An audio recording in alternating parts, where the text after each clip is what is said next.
ನಮ್ಮ ಸಚಿವರು ಬೆಳಗಾಂ ಅಧಿವೇಶನದಲ್ಲಿ ಅವರೇ ಭರವಸೆ ಕೊಟ್ಟರು ನನಗೆ. ಆ ಭರವಸೆನ ಇಷ್ಟವರೆಗೂ ಈಡೇರಿಸಿಲ್ಲ. ನಂದೇ ಪ್ರಶ್ನೆ ಅಲ್ಲಿ ಕೂಡ ನೋಡಿ, ಕಾಲಮ್ ನಂಬರ್ 4K ಉಲ್ಲಂಘನೆ ಮಾಡಿರತಕ್ಕಂಥದ್ದನ್ನು ಭಾಳ ಸ್ಪಷ್ಟವಾಗಿ ನಿಮ್ಮ ಅನುಬಂಧದಲ್ಲಿ ಗೊತ್ತಾಗ್ತಾ ಇದೆ ನನಗೆ. ಯಾರ್ಯಾರಿಗೆ ಏನೇನು ಮಾಡಿದ್ದೀರಾ ಅಂತೇಳಿ ಫುಲ್ ಮಾಹಿತಿ ಇದೆ ನನ್ನ ಹತ್ರ. ನೀವು ಉತ್ತರದಲ್ಲಿ ಏನು ಹೇಳಲಿಲ್ಲ, ಬಟ್ ಅನುಬಂಧದಲ್ಲಿ ಕೆಲವು ವಿಚಾರಗಳನ್ನ ತಾವು ತೋರಿಸಿದ್ದೀರಿ. ನಾನು ಕೇಳ್ತಾ ಇರತಕ್ಕಂಥದ್ದು ಈ ಒಂದು 4K ಏನಿದೆ ಅದನ್ನು ಯಾಕೆ ಇನ್ನು ನೀವು ಜಾರಿಗೆ ತಂದಿಲ್ಲ? ಅದರಲ್ಲಿ ಇರತಕ್ಕಂಥದ್ದನ್ನು ತಾವು ಸರ್ಕಾರ ಯಾವ ರೀತಿಯಲ್ಲಿ ಅಧಿಕಾರಿಗಳನ್ನು ನಿಯೋಜನೆ ಮಾಡ್ತಾ ಇದ್ದೀರಿ? ಇವತ್ತು ಸರ್ಕಾರ ಕಣ್ಣು ಮುಚ್ಚಿ ಕೂತಿದೆಯಾ, ಇಲ್ಲ ಕೆಲಸ ಪ್ರಾಮಾಣಿಕ ಅಧಿಕಾರಿಗಳು ಯಾರಿದ್ದಾರೆ, ಅನುಭವಸ್ಥರು ಯಾರಿದ್ದಾರೆ, ಅದಕ್ಕೆ ಎಲಿಜಿಬಿಲಿಟಿ ಯಾರಿದ್ದಾರೆ ಅಂಥವ್ರು ನಿಯೋಜನೆ ಮಾಡೋದು ಬಿಟ್ಟು ಬೇರೆ ಬೇರೆ ಜೂನಿಯರ್ಸ್ಗೆ ಅವಕಾಶ ಕೊಡ್ತಾ ಇದ್ದೀರಿ. ನಿಜವಾದ ಫಲಾನುಭವಿಗಳಿಗೆ ಏನು ಕೆಲಸ ಆಗಬೇಕು ನಿಮ್ಮ ಇಲಾಖೆ ವತಿಯಿಂದ ಅದು ಆಗ್ತಾ ಇಲ್ಲ. ಅದು ನನ್ನ ಕಳಕಳಿ ಇದೆ. ಮತ್ತು ಈಗ ತಾವು ಈ ಅರ್ಬನ್ ಪ್ಲಾನಿಂಗಲ್ಲಿ ನಗರಾಭಿವೃದ್ಧಿ ಅಧಿಸೂಚನೆ ಒಂದು ಹೊರಡಿಸಿದ್ದೀರಿ 11/4/22 ನೋಡಿ. ಅದರಲ್ಲಿ ಭಾಳ ಸ್ಪಷ್ಟವಾಗಿ ಹೇಳ್ತಾ ಇದೆ 4 ಏನಿದೆ ಅದನ್ನು ಅಳವಡಿಸ್ಕೊಳ್ಳೇಬೇಕು.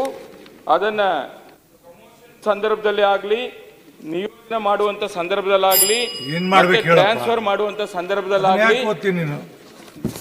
ಏನು ಸರ್ ಕ್ವಶನ್ ಓದಬೇಡ, ಕೇಳು. ಅಲ್ಲಲ್ಲ, ಪ್ರಶ್ನೆ ಇಲ್ಲ, ಏನಿದೆ ಅಂತ ನಿಯಮನ ಅವ್ರಿಗೆ ತಿಳುವಳಿಕೆ ಮೂಡಿಸ್ತಾ ಇದ್ದೀನಿ. ಅವರೇ ಹೇಳಿದ್ದಾರೆ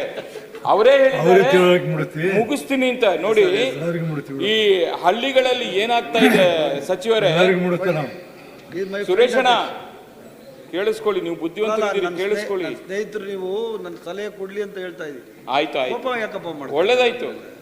ನೀವು ನಮ್ಮ ಸಲಹೆ ಯಾವಾಗಲೂ ಸ್ವೀಕಾರ ಮಾಡ್ತೀರಿ, ಧನ್ಯವಾದ. 2012 ನಾವು ಹಳ್ಳಿಗಳಲ್ಲಿ ಏನಾಗ್ತಾ ಇದೆ, ಈ ಕ್ಲಸ್ಟರ್ ಪ್ಲಾನ್ ಅಂತ ಮಾಡ್ತೀರಿ, ಆಯ್ತಲ್ಲ, ಅದರಲ್ಲಿ ಏನು ಆಗಬೇಕೋ ಅದು ಇಷ್ಟುವರೆಗೂ ಏನೂ ಆಗ್ತಾ ಇಲ್ಲ. ಆ ಕಾರ್ಯಗಳು ನಡೀತಾ ಇಲ್ಲ, ಅದಕ್ಕೆ ಸರಿಯಾದ ರೀತಿಯಲ್ಲಿ ಅಧಿಕಾರಿಗಳು ಇಲ್ಲ ಅಲ್ಲಿ. ಅದನ್ನು ಕೂಡ ತಾವು ಗಮನ ಹರಿಸಬೇಕು.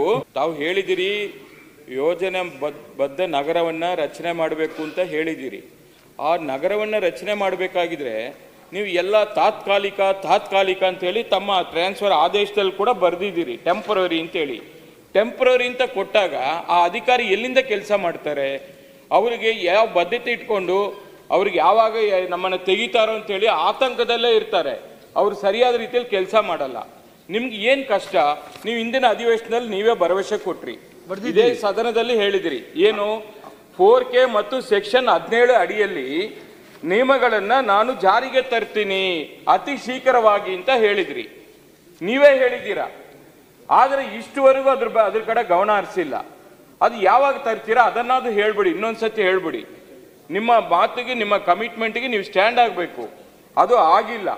ಆಮೇಲೆ ಇದು ಏನಾಗ್ತಾ ಇದೆ, ಈ ಭಾಳ ಕಡೆ ಈ ಕೆಲಸ ಮಾಡೋಕ್ಕೆ ಸೀನಿಯರ್ ಬೇಕಾಗುತ್ತೆ.